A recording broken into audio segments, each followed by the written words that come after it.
Voici le script complet, mot pour mot, prêt à enregistrer. Tu sais qu'elle pense à toi, pas parce que tu veux le croire, parce que quelque chose en toi le sait d'une façon qui précède le désir, qui précède l'espoir, qui précède toute la construction rationnelle que tu as essayé de faire autour de cette situation. Quelque chose dans ta poitrine qui reconnaît quelque chose, comme si les deux fils d'une même connexion continuaient à vibrer, même quand la distance physique entre vous est réelle. Et pourtant elle fuit. Elle crée de la distance. Elle est moins disponible, moins présente, moins elle-même avec toi. Peut-être qu'elle répond moins vite. Peut-être qu'elle évite certains sujets, certains espaces, certains moments qui vous auraient autrefois rapprochés naturellement. Peut-être qu'elle a disparu presque complètement et que ce silence a une qualité particulière, une densité qui ne ressemble pas à l'indifférence. Peut-être que tu te demandes depuis un moment si tu te trompes, si tu projettes, si ce que tu sens n'est que ce que tu veux sentir, parce que le désir peut parfois ressembler à la perception. Mais quelque chose insiste. Quelque chose en toi ne se laisse pas convaincre que c'est simplement fini, que le silence veut dire ce qu'il semble vouloir dire, que la distance est définitive. Ce soir, je vais te donner une compréhension de ce qui se passe vraiment quand quelqu'un te fuit tout en continuant à penser à toi. Et cette compréhension va changer entièrement la façon dont tu lis ce que tu vis en ce moment. Carl Jung, l'un des plus grands explorateurs de l'âme humaine que le monde ait jamais connu, avait une compréhension du mécanisme de la fuite dans les relations profondes qui n'a jamais été dépassée. Une compréhension qui dit quelque chose de précis sur pourquoi la distance et l'attachement peuvent coexister non seulement sans se contredire, mais en se renforçant mutuellement. Le concept que Jung aurait placé au cœur de tout ce que tu vis s'appelle l'inconscient. Et dans une seule phrase, voilà ce que c'est. L'inconscient est cette partie de la psyché qui continue à fonctionner, à s'attacher, à chercher, totalement indépendamment de ce que la conscience choisit de montrer ou de ne pas montrer. Et c'est précisément cette réalité-là qui explique pourquoi plus elle te fuit, plus elle pense à toi.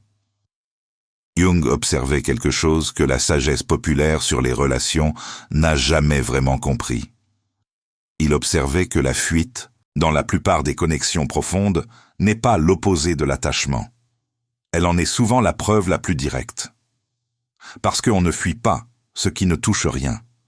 On fuit ce qui touche quelque chose. Et plus ce quelque chose est profond, plus fondamental il est dans la psyché de la personne qui fuit, plus la fuite est intense, persistante, difficile à expliquer même pour celle qui la vit. Elle ne fuit pas parce qu'elle ne ressent rien. Elle fuit parce qu'elle ressent quelque chose qu'elle ne sait pas encore comment tenir. Quelque chose qui réveille en elle des zones qu'elle avait peut-être décidé de ne plus laisser exister. Des zones vulnérables, des zones blessées, des zones qui ont besoin de quelque chose qu'elle n'est pas encore certaine de savoir donner ou recevoir. Et face à cette intensité, le mécanisme le plus instinctif, le plus ancien, le plus humain de la psyché est de créer de l'espace, de mettre de la distance entre soi et la source de ce qu'on ressent. Comme si l'éloignement pouvait résoudre ce que la présence avait réveillé. Mais voici ce que Jung savait avec une précision absolue. L'éloignement ne résout rien. Il déplace. Il comprime. Et ce qui est comprimé, dans la psyché comme en physique, accumule une pression qui finit toujours par chercher une sortie. Plus elle te fuit, plus l'inconscient travaille sur ce que tu représentes pour elle. Plus il revient vers toi dans les espaces de silence, dans les rêves, dans ces secondes où la garde de la conscience baisse et où quelque chose de plus profond prend la parole. La fuite n'est pas la fin. C'est le travail souterrain d'une psyché qui n'a pas encore trouvé comment venir vers toi autrement.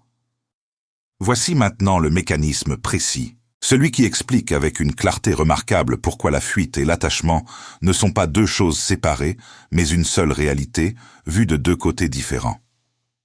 Quand ta présence touche quelque chose d'essentiel dans la psyché d'une personne, quand elle réveille des zones profondes, des blessures non traversées, des désirs longtemps mis en sommeil, des parties d'elle-même qu'elle avait décidé de ne plus exposer, La psyché entre dans un état de tension.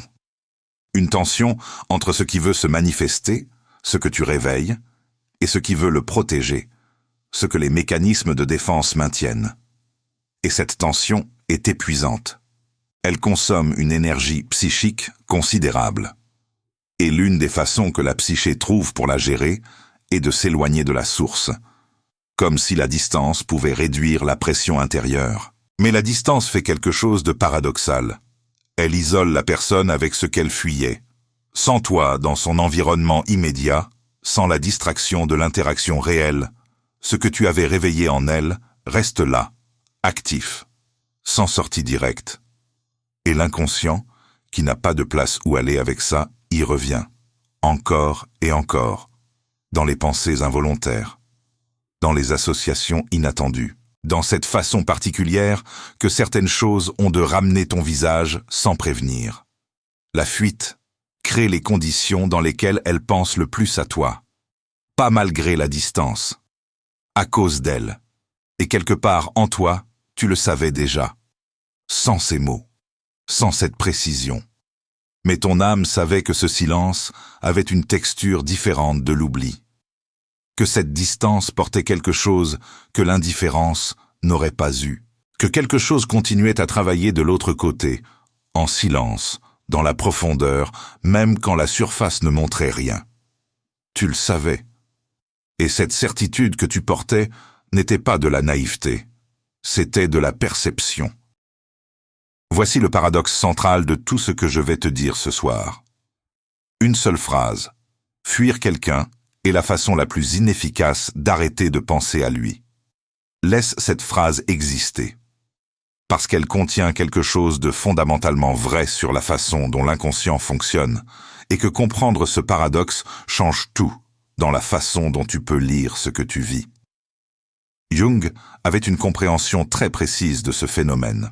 Il décrivait quelque chose qu'il appelait la résistance active, ce processus par lequel l'énergie psychique mobilisée pour ne pas penser à quelque chose ou ne pas ressentir quelque chose finit par amplifier exactement ce qu'elle cherche à supprimer. Imagine ce que ça signifie concrètement. Elle décide de ne plus penser à toi. Elle mobilise de l'énergie pour maintenir cette décision. Mais maintenir la décision de ne pas penser à toi requiert de penser à toi pour savoir ce à quoi elle ne doit pas penser. Et cette attention permanente, même négative, même défensive, maintient la connexion vivante dans son inconscient avec une intensité proportionnelle à l'effort de résistance. Plus elle résiste, plus elle amplifie. C'est pour ça que la fuite est paradoxalement la façon la plus sûre de rester attaché à quelqu'un, pas la façon de s'en libérer. Et ce paradoxe a une conséquence directe sur ce que tu vis. Si elle fuit avec cette intensité, si la distance qu'elle crée demande autant d'énergie, c'est que ce qu'elle fuit est suffisamment présent dans sa psyché pour nécessiter un tel effort. Et quelque chose qui nécessite cet effort-là n'est pas de l'indifférence. C'est de l'attachement qui ne sait pas encore comment exister autrement. Laisse-moi maintenant te décrire les phases de ce qui se passe dans sa psyché, d'une façon que tu vas peut-être reconnaître à travers des comportements que tu as observés ou ressentis. La première phase est ce que j'appellerais le déclencheur du réveil. C'est le moment où quelque chose en elle a été réveillé par ta présence d'une façon qui a dépassé ce qu'elle attendait ou ce qu'elle savait gérer. Ce réveil n'est pas forcément un événement dramatique. Parfois c'est une conversation particulièrement profonde. Parfois c'est un moment de silence partagé qui a dit quelque chose que les mots n'auraient pas pu dire. Parfois c'est simplement la façon dont tu la regardes, d'une façon qui voit quelque chose qu'elle n'avait pas l'habitude d'être vue. Et dans ce réveil, quelque chose de précis se produit dans sa psyché. Des zones qui étaient en sommeil commencent à s'agiter. Des parties d'elle-même qu'elle avait décidé de ne plus exposer, par expérience, par peur, par épuisement de s'être ouvert et d'en avoir payé le prix, commencent à vouloir exister. Et cette agitation, aussi belle qu'elle soit dans son fond, est inconfortable dans sa forme. Parce qu'elle demande quelque chose d'elle qu'elle ne sait pas encore si elle peut donner. La deuxième phase est ce que j'appellerais le recul instinctif. C'est la phase que tu observes directement. Quelque chose change. Elle devient moins disponible. Les réponses sont plus courtes, plus neutres, plus distantes. Elle évite certains espaces de contact qui auraient auparavant été naturels. Ou elle disparaît presque complètement, comme si mettre assez de distance entre vous pouvait résoudre quelque chose. Dans cette phase, si tu lui demandes ce qui se passe, elle ne peut souvent pas vraiment te répondre. Pas parce qu'elle te ment, parce qu'elle ne comprend pas entièrement elle-même ce qui se passe. L'inconscient opère en dessous du niveau de la conscience claire. Elle ressent quelque chose d'inconfortable sans pouvoir le nommer. Et ne pas pouvoir le nommer rend la communication encore plus difficile. Concrètement, ça ressemble à ça. Un soir, après un moment entre vous qui semblait fort et réel, elle disparaît pendant plusieurs jours. Pas d'explication. Pas de raison visible. Simplement une absence qui s'installe là où il y avait de la présence. Et tu cherches ce que tu as fait.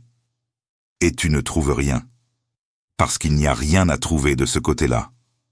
La troisième phase est ce que j'appellerais la pensée compulsive dans le silence. Et c'est la phase que tu ne vois pas depuis l'extérieur, mais qui se passe. Dans le silence qu'elle a créé, dans la distance qu'elle maintient, elle pense à toi. Souvent. Avec une intensité qu'elle n'aurait peut-être pas anticipée quand elle a décidé de créer cette distance. Peut-être en revoyant une conversation que vous avez eue. Peut-être en tombant sur quelque chose qui lui rappelle toi d'une façon qu'elle n'avait pas anticipée. Peut-être en se surprenant à vouloir te raconter quelque chose, puis se retenant parce que la distance qu'elle a installée le rend impossible ou compliqué. Et dans ces moments, quelque chose se précise dans sa psyché. Quelque chose commence à avoir une forme. Pas encore une décision. Pas encore une résolution claire. Mais quelque chose qui devient de plus en plus difficile à ignorer. La quatrième phase est ce que j'appellerais la pression croissante vers l'expression.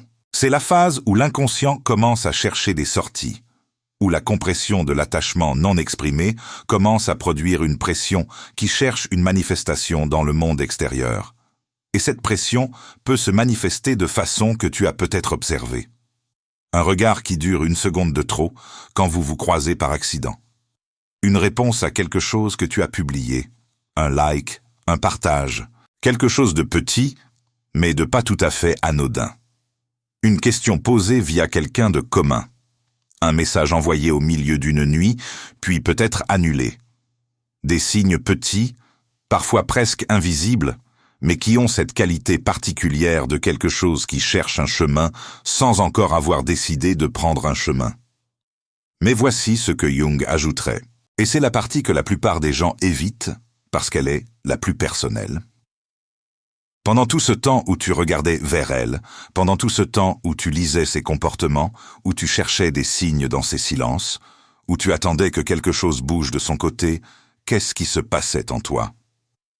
Parce que voilà ce que Jung aurait dit avec une clarté tranquille. L'information que sa fuite te donne sur elle est réelle. Mais l'information que ton propre attachement à cette situation te donne sur toi est tout aussi importante. Et peut-être plus urgente à regarder. Pourquoi est-ce que la fuite de quelqu'un qui tient à toi est quelque chose que tu traverses en ce moment plutôt que quelque chose que tu as simplement reconnu et laissé être ? Est-ce qu'il y a quelque chose dans cette dynamique, quelqu'un qui donne et quelqu'un qui retient, qui te semble familière d'une façon qui précède cette relation ? Est-ce que quelque chose en toi a appris, très tôt, que l'amour ressemble à quelque chose qui doit être mérité, attendu, gagné contre la résistance de l'autre ? Ces questions ne sont pas une accusation. Elles sont une invitation. Une invitation à regarder ce que cette situation révèle sur toi, sur ce que tu portes, sur les patterns qui sont les tiens et qui ont peut-être contribué à créer la dynamique dans laquelle tu te trouves. Parce que si tu comprends ça, si tu vois vraiment ta part dans ce qui se joue, quelque chose change dans la façon dont tu existes dans cette situation. Tu cesses d'être simplement quelqu'un qui attend que quelqu'un d'autre décide de revenir. Tu deviens quelqu'un qui comprend ce qui se passe, et qui peut choisir comment y répondre. Pas depuis la peur ou l'attente. Depuis quelque chose de plus ancré, de plus clair, de plus toi. La connexion que tu sens avec elle est réelle. Sa fuite n'est pas la preuve qu'elle ne ressent rien. C'est la preuve qu'elle ressent quelque chose qui la dépasse encore. Et ces deux réalités coexistent sans se contredire, même si elles sont douloureuses à tenir simultanément. Tu n'as pas tort de sentir ce que tu sens. Tu n'as pas tort de percevoir ce qui continue à travailler de l'autre côté du silence. Quelque chose de réel est là. Quelque chose qui n'a pas encore trouvé sa forme, sa résolution, son expression. Mais ce quelque chose, quel qu'il soit, ne peut pas être forcé à se manifester plus vite que la psyché de l'autre ne le permet. Il ne peut pas être convoqué par l'attente, ou par l'analyse, ou par la pression. Il arrive quand il est prêt, quand quelque chose en elle a suffisamment traversé ce que ta présence a réveillé pour pouvoir venir vers toi autrement. Et pendant ce temps, la seule chose qui soit vraiment à toi, la seule chose sur laquelle tu aies une prise réelle, c'est toi-même. Ta propre façon de traverser cette période. Ta propre façon de comprendre ce que cette situation révèle sur ce que tu cherches, sur ce que tu mérites, sur la relation à toi-même que tu es en train de construire indépendamment de ce qu'elle décide. Cette version de toi qui traverse ça avec compréhension et conscience plutôt qu'avec simple attente, c'est la version qui peut vraiment accueillir ce qui vient, quelle que soit la direction que ça prend. Tu n'es pas en train d'attendre, tu es en train de devenir, et ce devenir-là, personne ne peut te le retirer. Pas même le silence de quelqu'un qui pense à toi en silence depuis l'autre côté de la distance qu'elle a elle-même créée. Ce n'est pas un hasard que tu sois là ce soir. Ton âme savait qu'il y avait quelque chose ici à entendre. Et maintenant, tu l'as entendu. Dis-moi juste une chose dans les commentaires. Est-ce que quelqu'un te fuit en ce moment tout en semblant quand même penser à toi? Un seul mot suffit. Abonne-toi si ce n'est pas encore fait. Partage cette vidéo avec quelqu'un qui vit cette confusion en ce moment et qui a besoin de l'entendre ce soir. Je lis chaque message. Prends soin de toi.